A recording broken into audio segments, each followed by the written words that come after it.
നമസ്കാരം. ജനസേവ 2.0 യൂട്യൂബ് ചാനലിലേക്ക് ഏവർക്കും സ്വാഗതം. ആദ്യമായിട്ടാണ് നിങ്ങൾ ഈ ചാനൽ കാണുന്നതെങ്കിൽ സബ്സ്ക്രൈബ് ചെയ്യാനും ലൈക്ക് ചെയ്യാനും താഴെ കാണുന്ന ബെൽ ബട്ടൺ അമർത്താനും ശ്രദ്ധിക്കുമല്ലോ.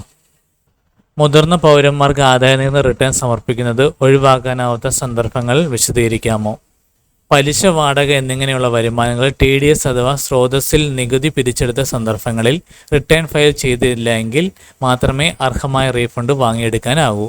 കൂടാതെ സാധനങ്ങളും സേവനങ്ങളും വാങ്ങുമ്പോൾ സ്രോതസ്സിൽ നിന്നും കച്ചവട സ്ഥാപനം മുൻകൂർ നികുതിയായി വസൂലാക്കുന്ന TCS തിരികെ വാങ്ങുന്നതിന് റിട്ടേൺ ഫയൽ ചെയ്യേണ്ടതുണ്ട്. വിവിധ ആവശ്യങ്ങൾക്ക് വിദേശത്തേക്ക് പണം അയക്കുമ്പോഴും പുതിയ വാഹനങ്ങൾ വാങ്ങുമ്പോഴും TCS പിടിക്കുന്നുണ്ട്. പെൻഷൻ, പലിശ എന്നിവയ്ക്ക് പുറമെ ഓഹരികളിലും മ്യൂച്വൽ ഫണ്ടുകളിലും നിക്ഷേപം നടത്തുന്നവർ, 50 ലക്ഷം രൂപയുടെ മുകളിൽ സേവിങ്സ് ബാങ്ക് അക്കൗണ്ടുകളിൽ നിക്ഷേപം നടത്തുന്നവർ, മറ്റ് ബിസിനസ് സംരംഭങ്ങളിൽ ഏർപ്പെട്ടിട്ടുള്ളവർ, തൊഴിലിൽ നിന്നും വരുമാനം ലഭിക്കുന്ന പ്രൊഫഷണലുകൾ, സ്രോതസ്സിൽ നികുതിയും TDS ആയും TCS ആയും മുൻകൂർ പിടിച്ചിട്ടുള്ളവർ, വിദേശയാത്ര ഉൾപ്പെടെ വിദേശത്തേക്ക് പണം അയക്കുന്നവർ എന്നിവരൊക്കെ മുതിർന്ന പൗരന്മാർ ആണെങ്കിലും ആദായ നികുതി റിട്ടേൺ സമർപ്പിക്കുന്നതാണ് നല്ലത്. ഈ കാര്യങ്ങൾ എല്ലാവരിലേക്കും ഷെയർ ചെയ്യുക. ഇത് എല്ലാവർക്കും ഉപകാരപ്പെടട്ടെ.